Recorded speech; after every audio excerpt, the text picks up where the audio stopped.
Hello everyone, and today I'm going to show you a brilliant chess puzzle which is just so cool with double knight forks. In the following position, we are down a pawn and black is about to capture a final passed pawn.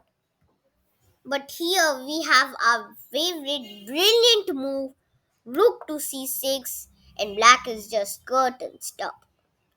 Here, white is completely winning this. Stockfish is saying that white has a 7.11 advantage because of this brilliant move.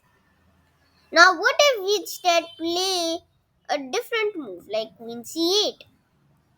Well, then black can have a good advantage by playing king to d6 check, which is a discovered check on our king.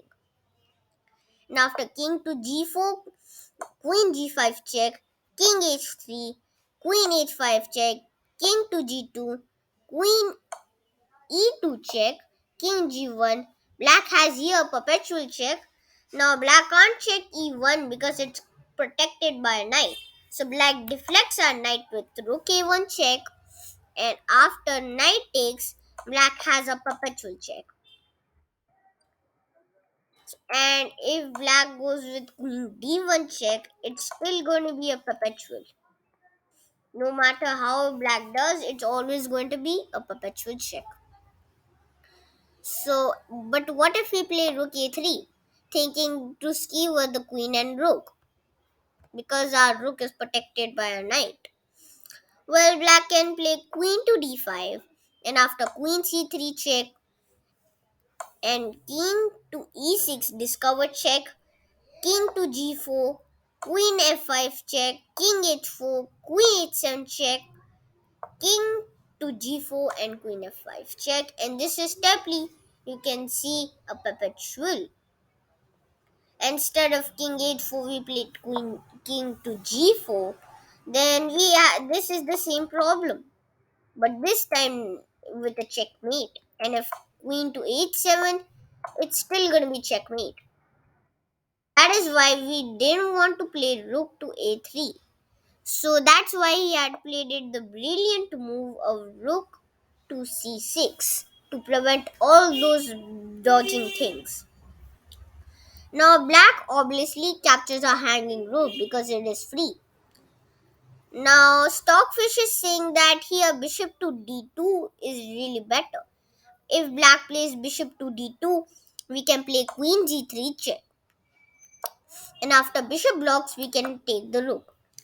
Now black can't take our queen because his queen will be captured.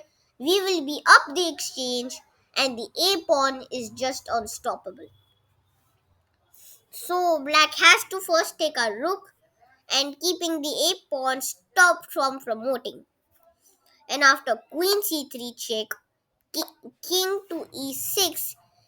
If black had played king to f5, well then we can play knight to d4 check, king e5 and queen c5 is checkmate. So after king to e6, and then we could just give a fork with queen c6 check. Some of you might think, why are we just giving up our queen? Well, actually, we are getting a new queen instead. Yes, because when black takes, we have the knight fork, knight to d4 check, king to d5 is forced to get at least get knight back. And after knight takes c6, king takes c6, the a pawn is just unstoppable and we gain a queen. Now, instead of taking our knight, if black tried to push his own pawn, we can gain a queen. And after e2, threatening to get his own queen, we can just play queen to e8 and guard that promotion square that black is trying to promote. At the same time, protecting our own knight. That is. And actually, so black has to take, and after queen to c3, yes, queen to f5, not c3, queen to f5 check, which is a brilliant queen sacrifice. And after king takes f5, we have now the knight is going to be hero of white, by making double forks. First with knight to d4 check, forking the rook, and the king has not enough squares. These all squares are protected by our own king, and the knight controls these two squares. So black's king is forced to go to e5, and once we take the rook, we are now forking the king and queen. And after king to d5, knight takes a5, the a pawn is simply unstoppable of promoting with a check. So black has no time to come here because it will take three steps, while our a pawn can just promote with a check. So that was a cool puzzle, right? But there's one more variation. What if black plays f5 instead of taking a rook or playing bishop d2? Well, then we can just take his rook and exchange them.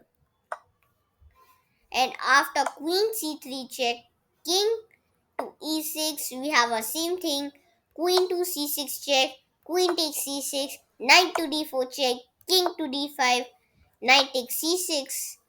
And terribly, if black goes for the same thing, we can make our queen, and after e2 we can just put our queen here, protect the knight and guard the promotion.